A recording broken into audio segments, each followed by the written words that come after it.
We've got Jessica Lee here in the studio. Jessica, good evening. Good evening. It is your second week. It As is. the Seoul City News reporter, and we look forward to many more reports from you. We're going to start with the weather. Korea has had the monsoon seasons. I believe it is now officially over, but we did experience a number of storms.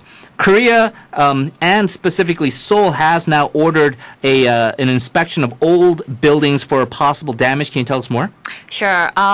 Seoul City will conduct emergency inspections over old houses and apartments to decide about their retention.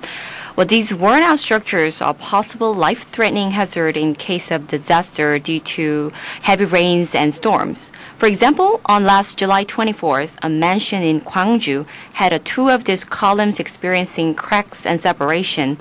Seoul's emergency inspection is to find more of these old homes to prevent any accidents for residents. What has the inspection found so far? Well, Seoul announced that 131 buildings under inspections with the D and E safety grades, and 90 of them are apartments or private homes. From these buildings, grade E, which requires immediate demolitions, are about 20 of them. Also, according to the inspection authorities, even grade D structures, which is slightly safer than grade E, they have found the considerable structural defects enough to order a restriction on usage of these buildings. A lot of people obviously think of school when they look at A, B, C, D, right? E. What do these grades stand for? The current law for the facility safety management differentiates these buildings into A to E grades. Well, each grade has a required numbers for scheduled inspection in certain time period. For example, grade D and E buildings are subject to more than one inspection in 2 years. However, according to the disaster safety and prevention law, these extremely aged buildings should be checked out once or twice every month. And there were reports that these checkups are only done by visual inspections. So the Seoul City decided on this precision safety diagnosis. In particular, Seoul City is monitoring specific buildings such as Seongbuk-gu Jeongneung townhouses and Junggu Hwaehyun second citizen apartment, both grade E buildings in need of imminent tearing down, but still it's standing there because it's a dispute over compensations and relocation expenses. Yeah, and after this Hello Fair, you do not want to see any situation like this, potentially where dozens or even hundreds of people are in a building and it suddenly collapses. So these old and possibly dangerous places are still standing right now simply because of money issues? Yes, but not entirely. The City Executive Council meeting was held about these two areas. For Jeongneung townhouses, main conflict was about expenses of relocation and compensation. But for Hwaehyun second citizen apartment, it was more about the retention of these buildings. There were numerous plans for moving. However, since 2008, the public tract apartment policy was revoked, and so were those plans. So apparently there are opinions that this apartment has historical values, making it more difficult to decide on its retention. All right. Well, hopefully they do make sure they weed out those troublesome buildings here. Speaking of a better city to kind of move around, there's a new initiative to make the city more accessible to disabled individuals with special needs. Jessica, what kind of project is going on?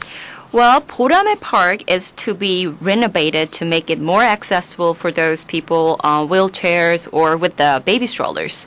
The city has designated the park, it actually located in the Daebangdong, Dongjak district, as a trial project of upgrading facility to be the physically handicapped friendly and minimizing the obstacles on the path since this July. As the park has a long story, it used to be a former site of the Korean Air Force Academy. Its major facilities and exercise equipment didn't really cater for those with mobility difficulties in moving around, so that it was urgent to improve their convenience and accessibilities.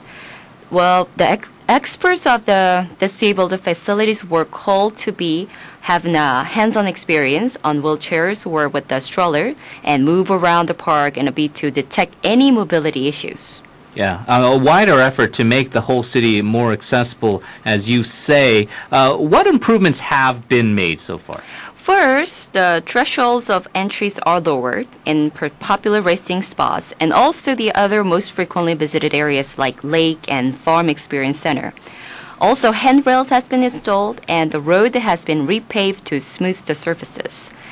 There are other advanced installation for those who visually impaired. The various size and shape of bollards, which is used to prevent the car from going onto the part of the road, were replaced with the shock-resistant ones.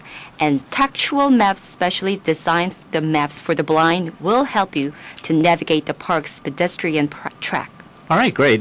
We got time for one more story here, Jessica. This is for the youth. Last week you talked about some of the great summer options for kids. A lot of people spending their summer break at home, and so Seoul is offering opportunities to have a valuable and quite special program. Yes.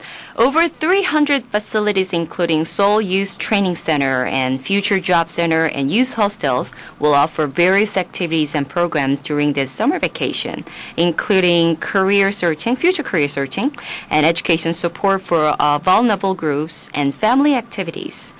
These Seoul's 2014 summer programs especially expanded future career experience for the youth and varied family activities than ever before.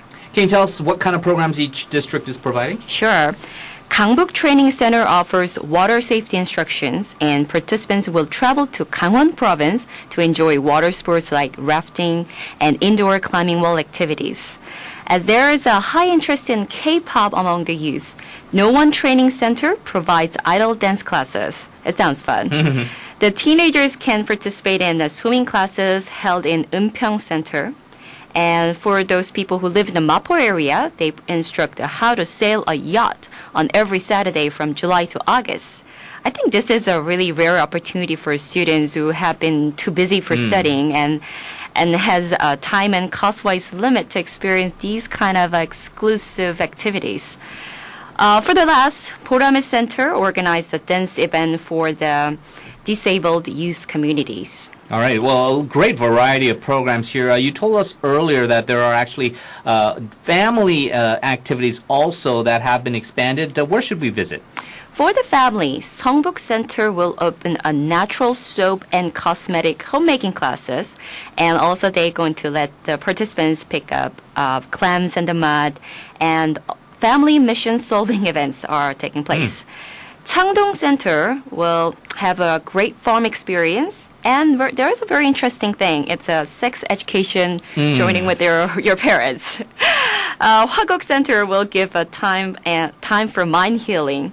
It allows the youngster to visit a temple stay to try preparation of food and also obey the rule of when you go in a temple, you only take the amount of needed food and you leave nothing. Okay.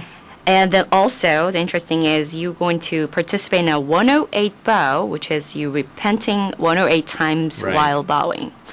For more information about the variety of programs taking place in over 40 youth facilities in Seoul, please visit www.youthnebi.net, or you can visit each district's youth training websites. All of these programs sound fun. I will have to say, it's too awkward. I don't know how people will be able to do this with your parents, having a sex education class with that. I'm sure there will be some people interested in doing so, Definitely. but might be a little bit awkward. All right, Jessica, thank you very much for joining us. We'll see you again tomorrow. Thank you, Henry.